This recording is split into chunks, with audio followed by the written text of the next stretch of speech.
Muy buenas. ¿Sabe qué pasa? Que cuando uno va a tomarse un café con alguien a quien conoce desde hace más de 2 décadas, siempre tiene la duda. ¿Es mejor preparar el café? ¿Es mejor que salga más improvisado, más casual? ¿Qué le parece? ¿Cómo lo ve usted? Me parece que el café siempre se toma improvisado.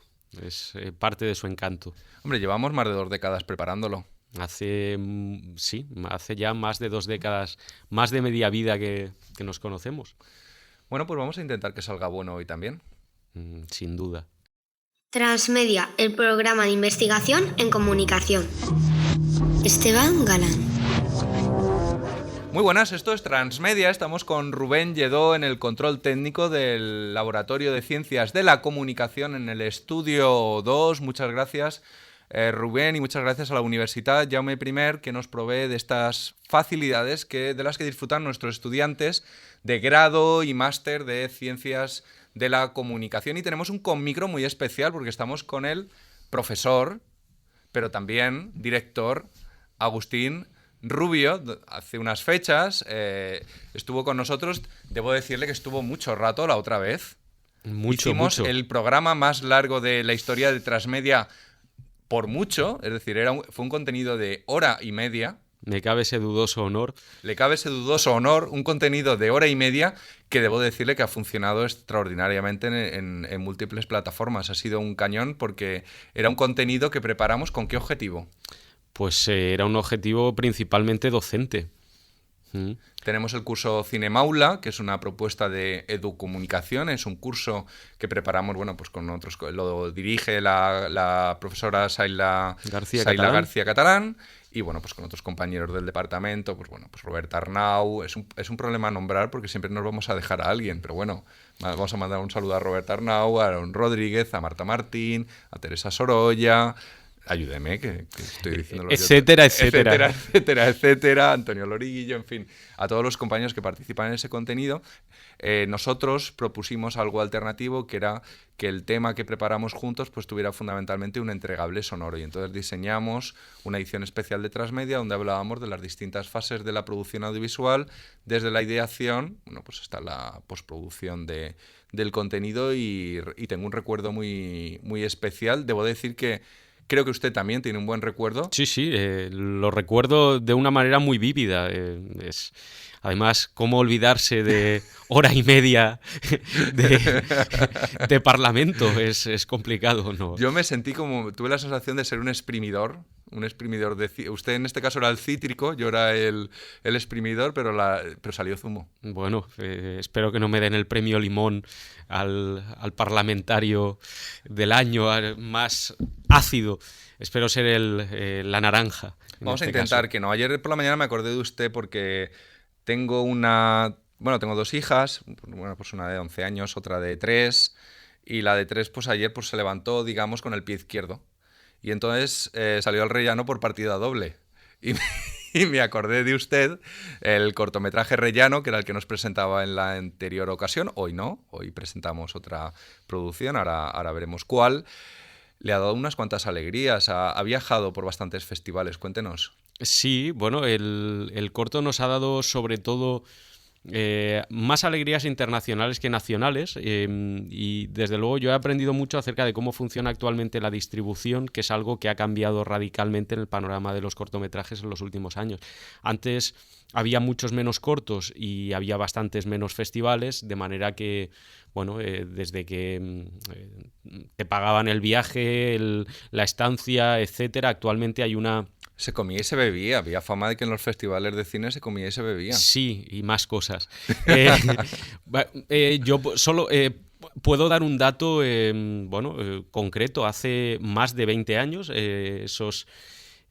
justo hace ahora 21 años, hice mi primer corto en un formato no profesional. Que además ha desaparecido porque usted me lo pidió.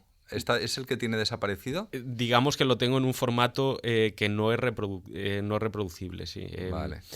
Lo tengo en el formato original, lo tengo en Umatic, pero actualmente, bueno, podría recurrir a alguien que tenga un magnetoscopio de Umatic para hacer un transfer, pero no. Bueno, quiero decir, es un proceso más o menos complicado, y yo VHS no tengo. Sí, tengo cierto interés por recuperarlo, aunque desde luego no lo quiero ver. En todo caso, con ese corto, por ejemplo, hace 20 años estuvimos seleccionados en el Festival de Elche, que es un festival internacional importante, y en ese momento nos invitaron, nos pagaron el desplazamiento, la estancia, varios días allí. Y estamos hablando de un corto que al cambio me costó 180 euros. 180 euros para un estudiante de 19 años hace 20, pues era mucho dinero. Era un dinero para lo que era un estudiante para lo que es un estudiante universitario y sobre todo para la época. Pero vamos, era una cantidad obviamente muy baja. El año pasado volvimos a estar seleccionados con este corto con Rellano, 20 años después en el mismo festival. No había costado 180 euros. No, había costado 40.000 euros y el festival había cambiado mucho. Estábamos en la sección, no en una sección de vídeo, en una sección paralela, sino que estábamos en la sección competitiva internacional. Y desde luego en ningún momento se planteó, ni yo recibí ninguna invitación, ni estos incentivos que hacen que a veces uno se plantee pues desplazarse, estar en el festival, sencillamente porque eso ha desaparecido. La financiación de los propios festivales ha cambiado radicalmente y ahora pues hay muchos, cuesta mucho entrar y prácticamente tienes que dar las gracias por el hecho de que te lo seleccionen. Vamos, prácticamente no. Aseguro que das las gracias por el hecho de que te lo seleccionen. Y en muchos festivales incluso te cobran no por proyectarlo, sino por sencillamente verlo para decidir ellos si lo seleccionan o no. Que es algo, que nos sucede en un porcentaje demasiado elevado de ocasiones. Así que, sobre todo he aprendido mucho y hemos tenido un par de alegrías importantes totalmente inesperadas en un festival en las Bermudas, en otro en Chile recientemente, festivales que seleccionan para los Oscar al ganador. No hemos ganado, pero hemos estado ahí en la selección, lo cual anima mucho.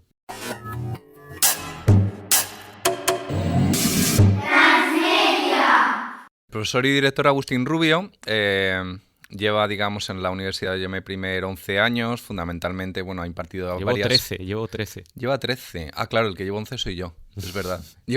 Usted lleva 13. Ha impartido 12 más 1. Ha impartido diferentes materias, pero fundamentalmente está especializado en la producción audiovisual. ¿Le ha ayudado la experiencia como profesor en su faceta como director, que ahora está desarrollando? Tengo la absoluta seguridad de que si no hubiera dado las clases de producción, si no hubiera tenido que prepararme esta asignatura y sobre todo la disciplina que implica impartirla e intentar transmitir a los estudiantes la importancia de la producción, nunca habría hecho los cortos que he hecho y sobre todo habría seguido intentando montar proyectos absolutamente inviables, quijotescos y condenados al absoluto fracaso. No digo que esté teniendo éxito, porque de hecho no lo pienso. La chaqueta es muy bonita, pero deje de golpearla, por favor. Muchas gracias y disculpe. Gracias por lo de que es bonita. Es también vieja, como yo y nuestra amistad. Pero he perdido el hilo de lo que estaba diciendo. No, sí, estaba hablando de Don Quijote. Sí, estaba diciendo que no es una cuestión de que crea que estoy teniendo éxito, porque de hecho sé que no lo estoy teniendo, por decirlo, digamos, lo que se entiende por éxito, pero sí que sé hasta qué punto es complicado conseguir que haya algo que salga adelante. Sacar un proyecto con un acabado profesional adelante, producto que se pueda ver, es muy difícil en estos tiempos y, para mí, desde luego, era el principal reto.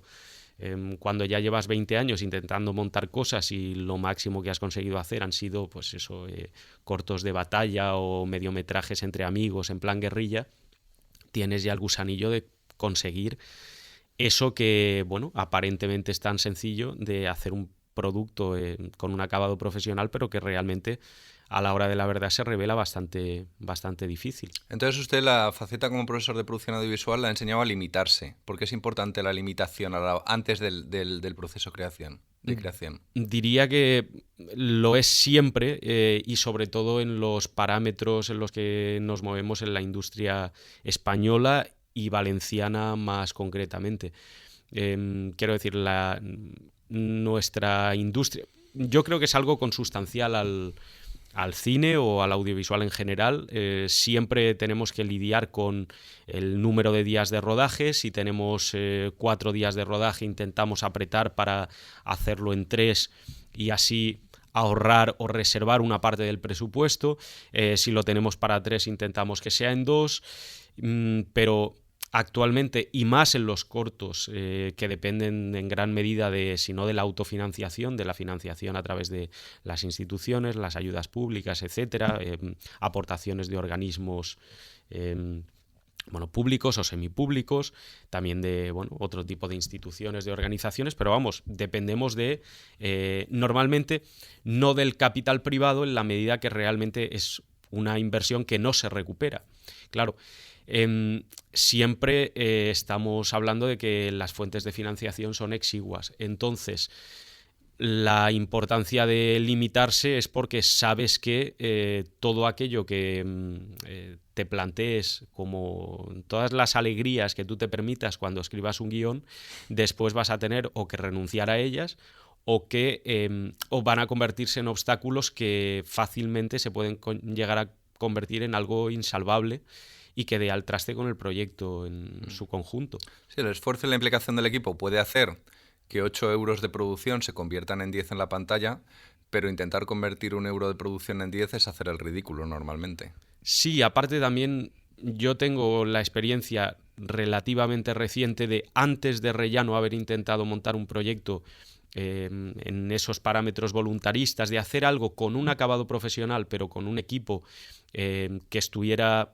digamos, haciendo sus aportaciones profesionales, pero sin cobrar a cambio. Quiero decir, la política era no hacer un corto a coste cero, sino asumir lo que costaran desplazamientos, dietas, atrezar, la dirección de arte, quiero decir, el coste del proyecto en sí, de la facturación del proyecto, pero no de los profesionales.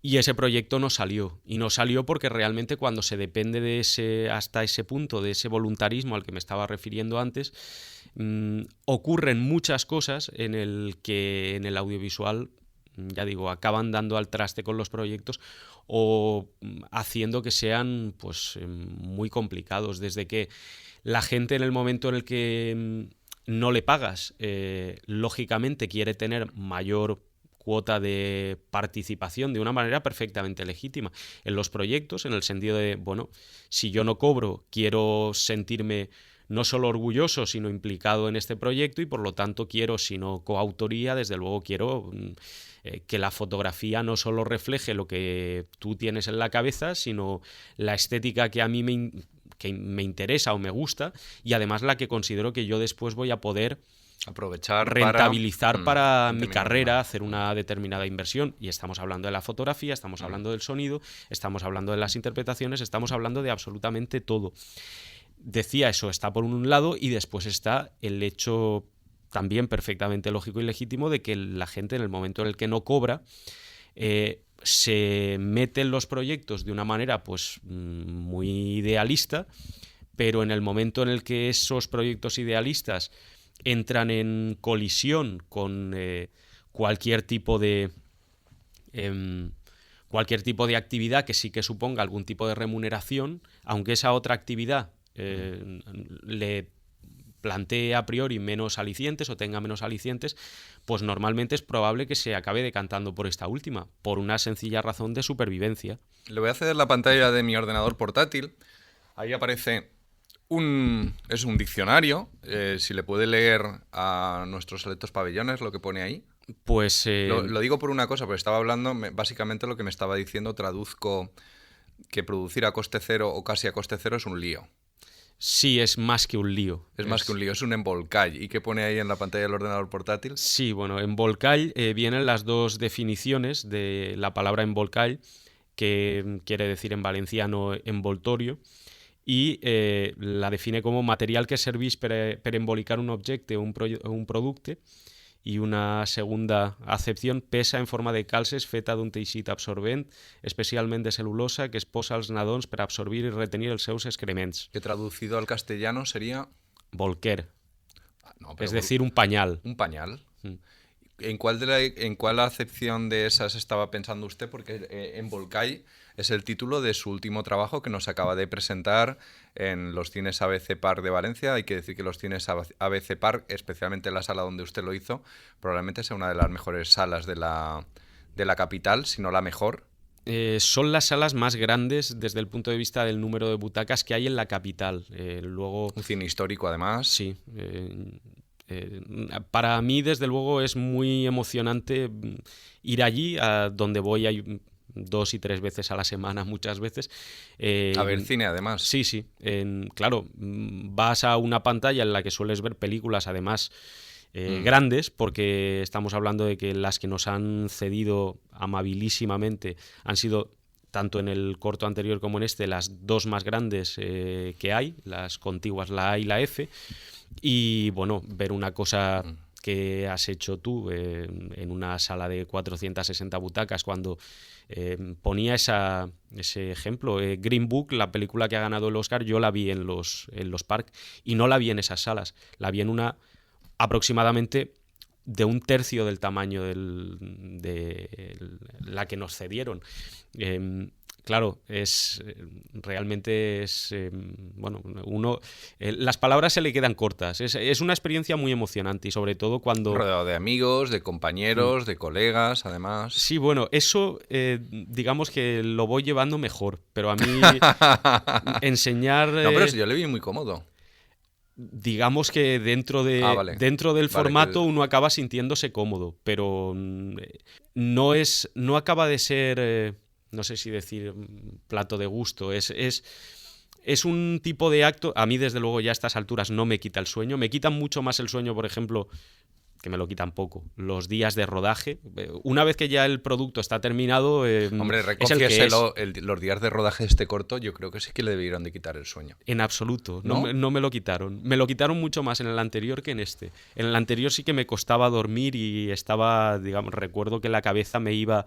los días de rodaje estaba diciendo acción corten durante toda la noche. Quiero decir que la cabeza me iba era como que seguía una inercia totalmente, diría que rozando el delirio, la obsesión. En este caso no, en este caso supongo que es una cuestión de que ya había un precedente relativamente reciente. O sea, en el anterior era de François Truffaut y en este ha sido más Hitchcock, ¿no? Usted ahí en su butaca... No diría eso. Pero bueno, va automatizando ciertas cosas, supongo, se va sintiendo más cómodo. Pero Porque ese va el drama... planteamiento de sin hacer que prefiera el término spoiler o destripe. Usted y yo somos más de destripe, ¿no? Que sí, de spoiler, yo creo. Sí. Sin destripar. El planteamiento, digamos, la premisa argumental del cortometraje en Volcay es... una psicóloga que una tarde de otoño, después de una jornada agotadora recibiendo pacientes y que además ella está constipada, recibe en primera visita a un chaval de 16 años que va en contra de su voluntad. Tiene que conseguir pues, que el chaval se abra lo suficiente como para darle pistas acerca de lo que le está pasando. Esa es la premisa. Es un cortometraje que está rodado en valenciano. Uh-huh. Seguramente, bueno, pues adaptado a las subvenciones del sí. IVAC, entiendo. Y del IVC, actualmente se llama IVC, Institut Valencià de Cultura. Sí, obtuvimos una ayuda y sí, actualmente están no totalmente condicionadas según las bases, pero sí, digamos, de facto. Para que los proyectos salgan adelante tienen que estar hechos en valenciano, los cortometrajes y los largometrajes más baratos. Dio la casualidad que coincidía con la visita de 2 profesoras escocesas, Lindsay Carey y Grace Polter, y claro, yo me veía en la diatriba de atender a las profesoras que estaban de visita o asistir al estreno, y entonces opté por una solución un tanto arriesgada. Es decir, acaban de aterrizar en Valencia y optas por llevar a 2 profesoras escocesas a ver un cortometraje en valenciano subtitulado en castellano, y la experiencia fue para ellas inolvidable. Me dijeron literalmente que no van a olvidar nunca el rito, la previa de la presentación, el debate posterior, y solamente me preguntaron creo que no destripo nada diciendo, hay un pasaje donde se relata un breve sueño y solamente me preguntaron algo relativo a ese fragmento que son 30 segundos, 40 no más del cortometraje. El resto, la percepción que habían tenido de la historia era exactamente lo que usted contaba, y eso quiere decir que, claro, fundamentalmente es un relato audiovisual donde muchas veces la palabra no es lo que guía la historia, sino que son, pues eso, las miradas, el cuadro, el fuera de campo, los silencios, un poco es lo que te va introduciendo y lo que te va... Y luego es un corto que, ya digo, esto era un martes, era un miércoles. Fue el martes. Era un sí, martes. Los profesores estuvieron, bueno, pues hasta el viernes, y todos los días sacaron algún tema relacionado con el corto, lo fueron masticando y dio motivo a reflexiones, a debate, pues de temas de filosofía, incluso de educación. Es decir, a mí me parece que es casi una bomba de relojería que a uno se le mete dentro y se queda bastante tiempo. Yo creo que eso lo decía en el correo electrónico en el cual convocamos. A mí me parece que es cine con mayúsculas. Bueno, es muy halagador oír todo lo que estás diciendo. Sobre una cuestión, sobre la condición de el corto de muy verbal. Es cierto, y era una de las premisas que a mí me interesaban. Enganchando con la cuestión de las autorrestricciones. La idea era hacer un corto barato. Barato representa hacer un corto con pocos días de rodaje. Hacer un corto en el menor número de localizaciones posibles y con el menor número de actores posible. Claro, digamos que yo me llevé esa lógica al extremo y dije que el mínimo de actores que puedo... Hombre, como podría hacer un corto con un solo actor. O con un perro. Pero casi prefiero dos actores que puedan interactuar. El mínimo de localizaciones posibles es una. Y para rodar en el menor tiempo posible, para reducir... siendo un corto más bien largo, de hecho es más largo que el anterior, son 16 minutos. Claro. Y, son 16 minutos que se hacen cortos, además. Creo que sí que eso fue unánime, es decir, después la gente se quedaba con ganas de más. Sí, en general, a mí en ese sentido hay como siempre, uno oye cosas, incluso hay veces que oye cosas contradictorias, me refiero críticas, comentarios, hay alguien que te dice, me ha gustado... él, me ha gustado ella, me ha gustado...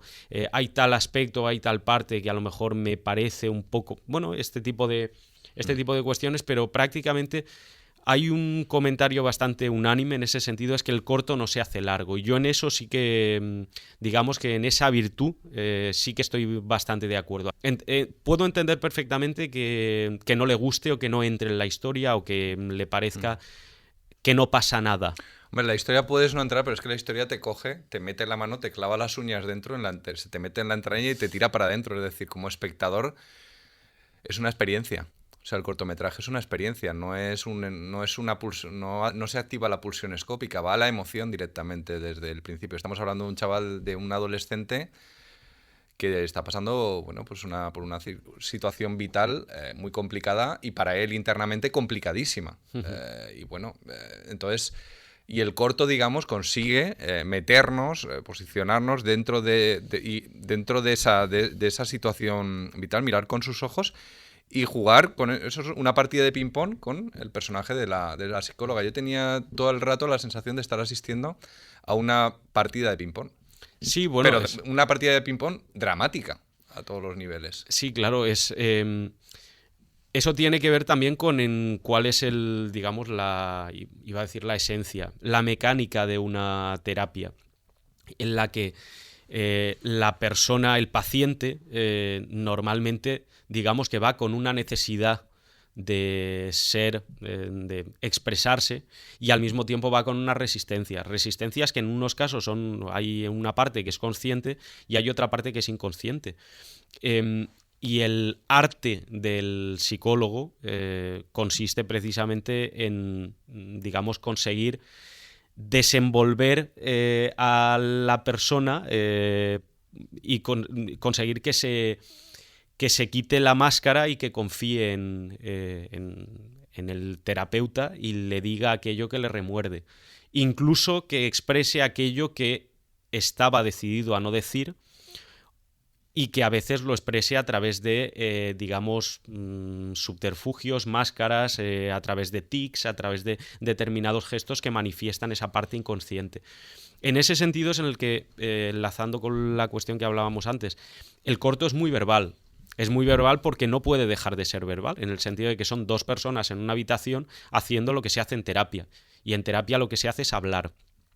Pero la palabra no siempre, o de hecho siempre está matizada por el gesto, o cuando el chaval le pregunta a ella, cuando ella le dice o te vas o te quedas o te vas, y el chaval se queda más o menos indeciso y le pregunta quién hay en esa foto, cuántos años tienes, evidentemente no está, lo que está el chaval es ganando tiempo. Estoy poniendo un ejemplo.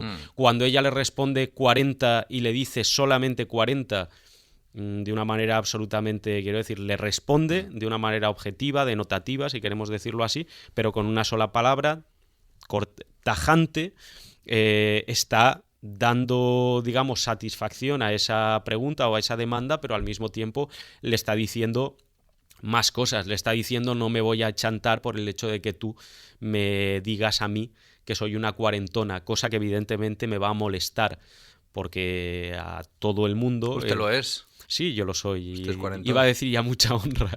Sí, lo soy y además lo llevo... Rubén Lledó no es cuarentón. No. Iba a decir para su fortuna, pero nada, ya llegará. Es una cuestión de tiempo. Exactamente. Pero se lo he puesto a huevo para que me diga que usted también, pero ya ha venido con buen talante, no me lo... Sí.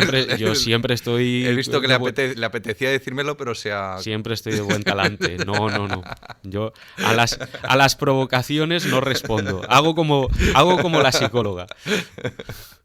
Tengo una sensación, una hipótesis, se la lanzo, que usted es investigador. Tengo la sensación de que el corto rellano usted creó la historia primero y después construyó los personajes. Aquí me da que sale la inversa. Usted tenía los personajes, no sé si consciente o inconscientemente, y a partir de ahí creó la historia. ¿Es así? Veo que son personajes que tienen muchas capas. Es decir, no son personajes que se hayan construido después de la peripecia, sino bien previamente o en paralelo a la peripecia. Es interesante, la verdad es que no me lo había planteado y no puedo dar una respuesta acerca de esto está construido así o esto está construido así. Pero me la va a dar en la próxima presentación, porque yo le quise escuchar cuando presentó el otro día. Me parecía que la presentación que hizo, tanto la presentación como el coloquio posterior, en algunas cosas era una continuación del Café con Micro que habíamos tenido, de cuestiones que yo le había planteado. Probablemente. Vamos a ver, sí que es interesante. Yo tengo una cierta experiencia en terapia y no diría que, bueno, no es que no diría, es que yo sé que el personaje de la terapeuta no está inspirado tal cual en la persona real, vamos a decirlo claro, de mi terapeuta.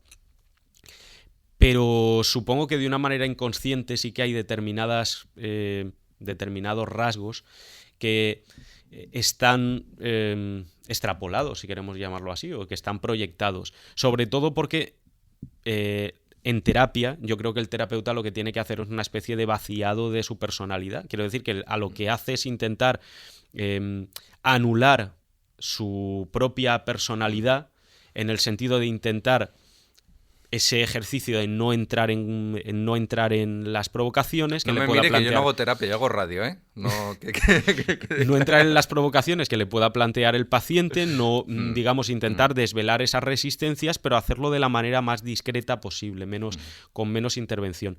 Y por parte del chaval, pues obviamente no soy yo, por muchísimos motivos, porque yo no tengo 16 años, porque yo no tengo el carisma que tiene el personaje de Martí, pero supongo que sí que hay determinadas... Usted tiene barba, Martí tiene pelo, sí, hay varias... Exactamente, sí, hay bastantes. Yo le duplico largamente la edad.